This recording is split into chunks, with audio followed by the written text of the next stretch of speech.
सैनिक भाइयों, आज की इस वीडियो में बहुत मजा आने वाला है। सच में इतना मजा आने वाला है कि आप कहेंगे वाह मजा आ गया। कि एक ऐसा सैनिक कल्याण बोर्ड भी है जहां पर अभी तक आपने सुना होगा कि हम लोग अपनी समस्या को लेके जाते हैं सैनिक कल्याण बोर्ड में कि हमारी पेंशन में दिक्कत आ रही है या फला ठिकाना और किसी चीज में कोई दिक्कत है, मतलब सैनिकों से संबंधित कोई भी आपको दिक्कत है तो आप हमेशा सैनिक बोर्ड में जाते हो। लेकिन अगर आप अब सैनिक बोर्ड में जा रहे हो और सैनिक नहीं भी हो तो भी एक सैनिक बोर्ड ऐसा है पूरे हिंदुस्तान का, एक ऐसा सैनिक बोर्ड आपको बता दूंगा, आपने अगर सेना में सर्विस नहीं भी दी तो भी आपकी जो धर्म पत्नी है वो आपकी पेंशन ले सकती है। समझ रहे हो ना? एक सिविलियन महिला, अपने पति उसके फौज में नहीं थे, उसके बावजूद भी सैनिक बोर्ड से बड़ी आसानी से पेंशन बंधवा ली और पेंशन ले रही है, बड़े लंबे समय से ले रही है।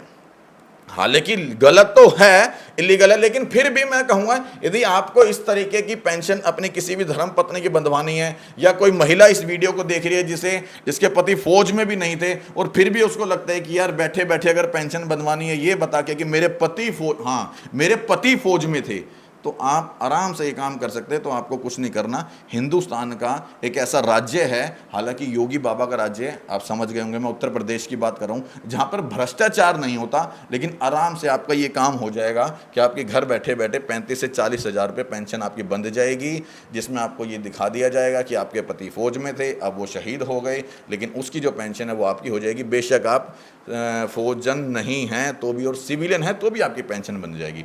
और ऐसा यूपी के बुलंदशहर के अंदर जो सैनिक जिला बोर्ड है वहां पर हो रहा है। और पूरा मामला बताऊंगा किस तरीके से ये पकड़ा गया मामला, किस तरीके से ये खबर सामने आई और किस तरीके से वो महिला 35 से 40 हज़ार रुपये महीना पेंशन ले रही थी इलीगल तरीके से। सोचो, सरकार का पैसा मतलब हमारे और आपके टैक्स का पैसा, वो महिला जिसके पति फौज में नहीं थे, जिसके पति ने कभी सेना में सर्विस नहीं दी, जिसके खुद परिवार में वो खुद फौजन नहीं है और उसके बावजूद भी एक फौजी की धर्म पत्नी बन करके 35 से 40 हज़ार रुपये हर महीने उठा रही है।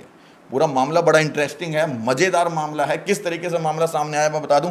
देवेंद्र सिंह जी मेरे साथ हैं, खुद ये पूर्व सैनिक रह चुके हैं और ये खुद बुलंदशहर से हैं। कहीं बाहर से होते तो भी हम एक बार को डाउट करते कि इन्हें क्या पता। खुद बुलंदशहर से हैं, बुलंदशहर के सैनिक जिला बोर्ड के अंदर का पूरा मामला है। किस तरीके से बताएंगे वो बताऊंगा। हालांकि इन्होंने कंप्लेंट भी लिखी है, वो कंप्लेंट की कॉपी दिखाने कर, ये कंप्लेंट भी इन्होंने सैनिक जिला बोर्ड को लिखी है। जैसे इनके मामला संज्ञान में आया कि इस तरह की कोई महिला है जो पैसे लेती, देखो सामने मैं दिखा देता हूँ आपको, देखो सब यहाँ पर इस तरह की, जैसे इनके संज्ञान में मामला आया तो इन्हें लगा यार वाकई ये तो बहुत बहुत बहुत बड़ा घोटाला है। हालांकि मैं बहुत बोल रहा हूँ, इनसे ही जानूंगा किस बारे में क्या बताएंगे ये। सबसे पहले बहुत बहुत स्वागत है देवेंद्र जी आपका। धन्यवाद दिनेश जी। क्या बताओगे ये मामला? आपने मेरे को दिखाया कि सिविलियन महिला 35-40 हज़ार रुपये हर महीने पेंशन उठा रही है और आपकी रिश्तेदारी में यही है। यस, हाँ यस। देखिए, मतलब आपके रिश्तेदार भी घोटाला कर रहे हैं? हाँ, क्यों नहीं, वो बोलते नहीं है, बोला चिराग तले अंधेरा।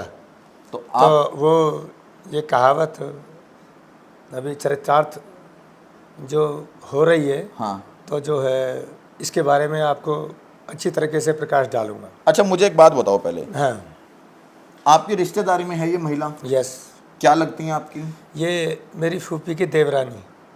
तो भी आपको नहीं लगता कि मैं अपने घर में ही पैसे आ रहे हैं 35-40 हज़ार रुपये और मैं फिर भी आग लगवा रहा हूँ? ऐसा कुछ नहीं है। देखिए, मध्य प्रदेश में का एक मामला था, मैंने काफ़ी दिन पहले पढ़ा था। हाँ। कि एक की लड़की थी, उसकी माँ वो सरकार नकली कागजों से टीचर बन गई थी।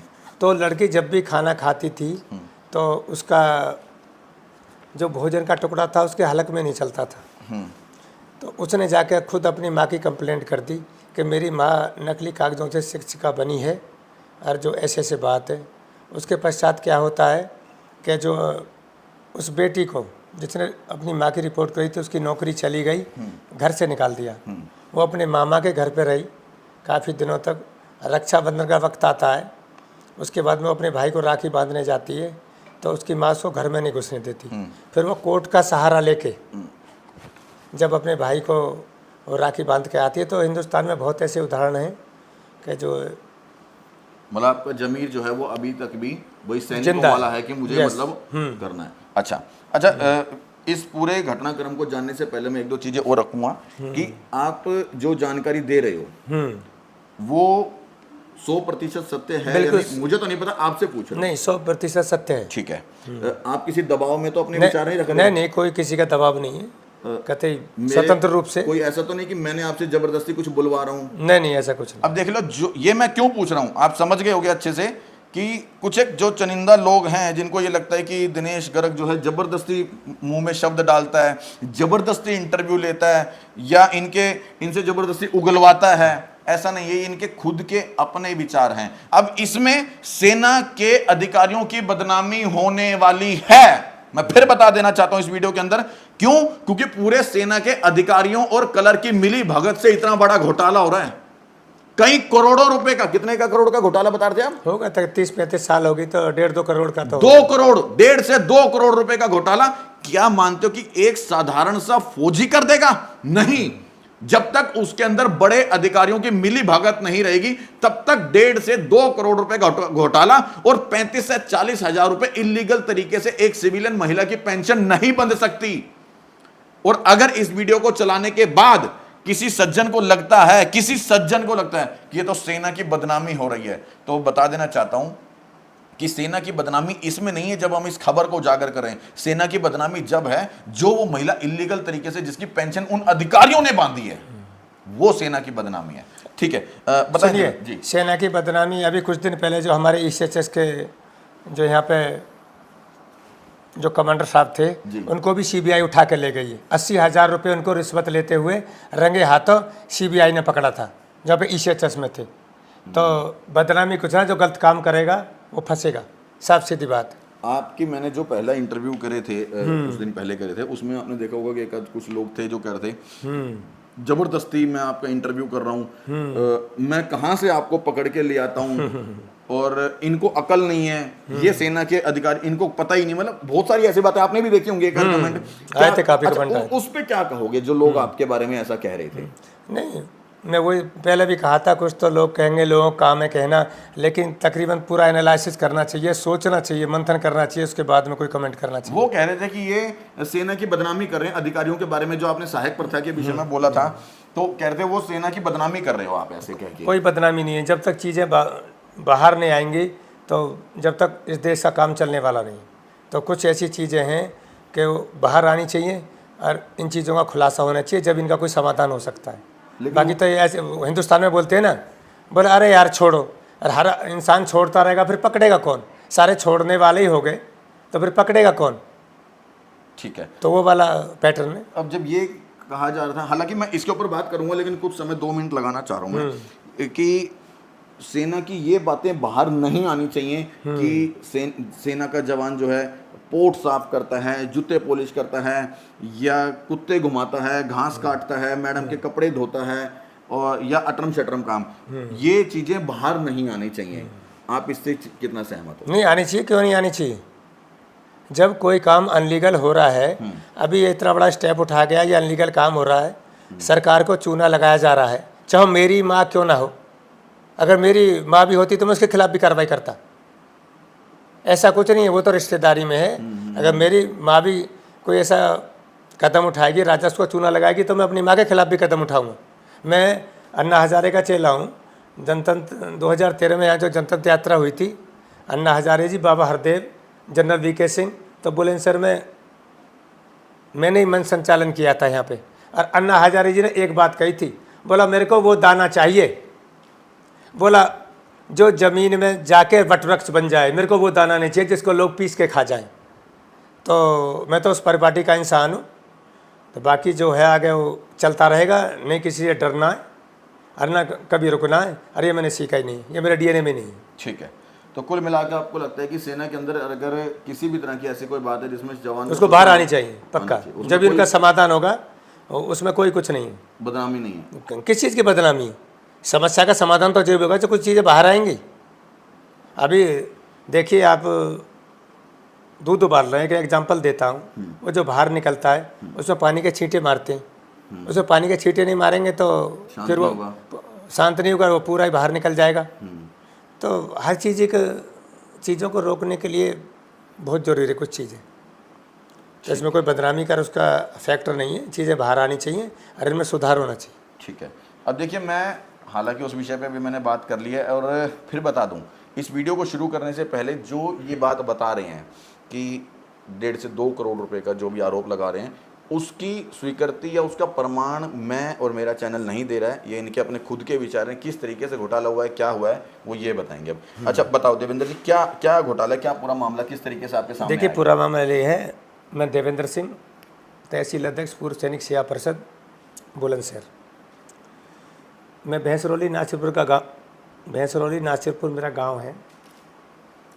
अभी क्या होता है कि मेरी जो बुआ थी, कई बार यहाँ की संस्कृति में फूफी भी बोलते हैं जी, तो उनकी शादी शाना तहसील में गांव पड़ता है खाद मोहन नगर, वहाँ पे हुई थी।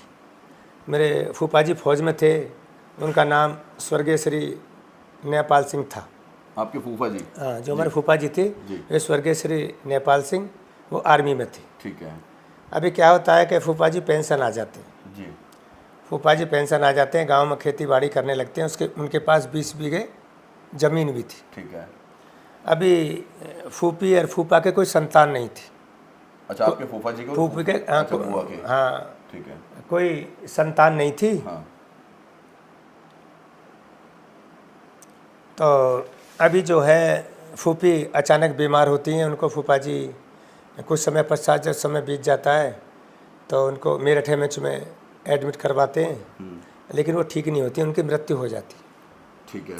मेरठ एमएच में उनकी जब तो मैं छोटा ही था, जो कुछ घर वाले बताते थे, बोला हाँ फूफी मर गई, बोला मेरठ एमएच में ख़त्म हुई हैं। फूफा जी? हाँ, अब सुनिए। हाँ। फूफी की डेथ हो गई, फूफा जी फिर अकेले अपना जो जीवन यापन करते रहे। तो एक दिन बताते हैं, खबर आई कि फूफा जी की भी मृत्यु हो गई। बोला जी कैसे?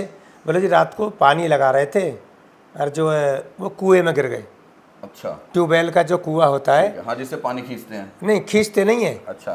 ट्यूबवेल मतलब उसमें पाइप होती है, ट्यूबवेल, उसमें नीचे मोटर होती है, उससे पानी निकल के बाहर खेत में आता है। ठीक है। अच्छा। बोला ट्यूबवेल के उस कुएं में गिर गए। अभी वो कैसे गिरे कैसे ना गिरे ये तो वक्त को, वो तो वक्त को ही पता है। ठीक है। तो उनकी भी डेथ हो गई। ठीक है। अभी कुछ दिन बाद क्या होता है कि जो हमारी फूफी की देवरानी थी जी। हमारी फूफी का नाम था राजवीरी देवी। अच्छा। अब जो हमारी राजवीरी देवी भैंसरौली नासिरपुर की हैं, वो जो मेरी बुआ है, और जो उनकी देवरानी थी वो एक गांव पड़ता है शिकारपुर के पास में कनेनी जी, वो वहाँ की रहने वाली थी। उनका नाम था राजवती देवी। अच्छा, राजवीरी और राजवती। ठीक है। हाँ हाँ देखना अब हाँ क्या प्रसंग, कैसे सोल्जर बोर्ड वाले कैसे हाँ उसको फिट करते हैं। तो क्या काम होता है कि जो राजवती देवी थी उनकी लड़की की शादी एक सोल्जर बोर्ड में हेड क्लर्क थे मुख्य लिपिक दाताराम, अच्छा, उनका एक बेटा था देवेंद्र, जी जी, उससे तय हो जाती है। जब उससे तय हो जाती है, शादी हो जाती है, सब कुछ, तो वो तो यहाँ पूरे उल्टे सीधे कारनामे करते थे सोल्जर बोर्ड में। ये तो पूरा भ्रष्टाचार का गढ़ रहा है पहले से ही। बाकी और भी चीज़ें मैं दिखाऊंगा तुम्हें। ये भ्रष्टाचार का जो सोल्जर बोर्ड, ये सोल्जर बोर्ड ऑफिस नहीं है, ये एक जिला पंचायत सभागार, इसको समझ लेना। यानी कोई भी तुम्हें कुछ भी करना है, और कुछ चुनिंदा लोगों का इस पर राज रहा है। कोई अफसर आ जाए उसको यहाँ से आउट कर देंगे, जो एक मंडली है, ठीक है। इनकी बहुत कुछ इसमें अभी मैं आगे बताऊंगा। हो जाती है तो जब उन्होंने पूरा ये वाकया देखा तो हेड क्लर्क थे, बोला जिसके थानेदार से यारी क्या करेगा पटवारी। तो उन्होंने दिया उनके फर्जी कागज़ कैसे बनाए कैसे ना बनाए, और उनको पेंशन चालू करवा दी। अच्छा, एक सवाल है यहाँ, आप कह रहे हो कि फर्जी कागज बनाए, हो सकता है नाम में कोई गलती से रह गया हो, ऐसा भी हो सकता है कि भाई गलती से नाम में रह गया हो कुछ, मतलब जानबूझ के ये काम ना किया गया हो? नहीं, गलती से क्या हो सकता है। मेरी फूफी का नाम राजवीरी देवी था, उनकी डेथ पहले हो चुकी थी। फूफा नेपाल सिंह थे, तो उनकी डेथ बाद में हुई है, तो उनके कोई बच्चा भी नहीं था। तो फिर फूफा की पत्नी कहाँ से आ गई? फिर राजवीरी देवी क्या पुनर्जीवित हो गई क्या? राजवती देवी कैसे पेंशन की हकदार हो गई? ये तो सारा सोल्जर बोर्ड का, या कोई अफसर होगा, या ये दाताराम जो उनके रिश्तेदार थे, ये तो सब उनका किया हुआ खेल है। भाई जो इस सोल्जर बोर्ड को संभाल रहे थे, जिनकी जिम्मेवारी थी, ये कंधों पे सब कुछ, तो ये तो क्योंकि जब तक सोल्जर बोर्ड में यहाँ पूरी डेथ सर्टिफिकेट पूरी प्रक्रिया नहीं हो जाती, उसके बाद में जहाँ भी सेंटर में भेजना, पार्ट ऑर्डर कैसे होगा, नखलऊ फलाना ठिकाना क्या करना, तो ये पूरा प्रोसीजर तो जिला सैनिक बोर्ड कार्यालय से होता है। अच्छा। तो मतलब आपको लगता है कि ये गलती नहीं, ये गलती नहीं, ये कतई सुयोजित तरीके से पूरी एक रची गई रचना है। किस तरीके से जाएगा? अच्छा। हाँ। जब आपको ये पता लगा, कैसे पता लगा, फिर आपने क्या किया, कैसे?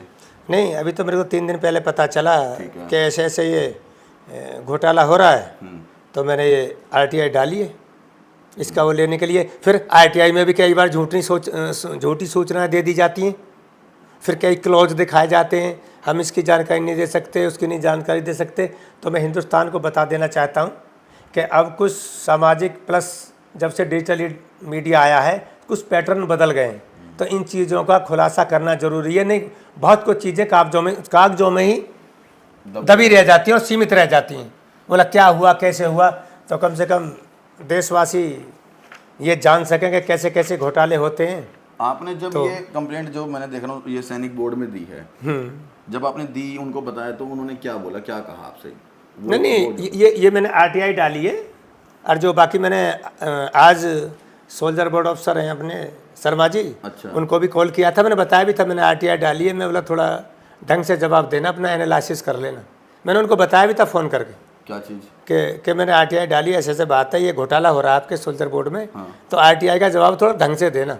वो बोलते हैं ना, जोर का झटका थोड़ा, सचेत किया था। हाँ, जो बोला जोर का झटका धीरे से लगे। मैं देख लेना थोड़ा हिसाब किताब। अच्छा। हाँ। मतलब आपने उनको पहले हिंट दे दिया? हाँ, हिंट दे दिया मैं कि RTI आ रही है, हाँ, थोड़ा सा अच्छी तरीके से जवाब देना, तैयारी करना। कहीं आप भी ना फंस जाएं, कभी भ्रष्टाचारियों को बचाने के चक्कर में आप भी नहीं फंस जाएं। अच्छा, आपको नहीं लगा कि एक बार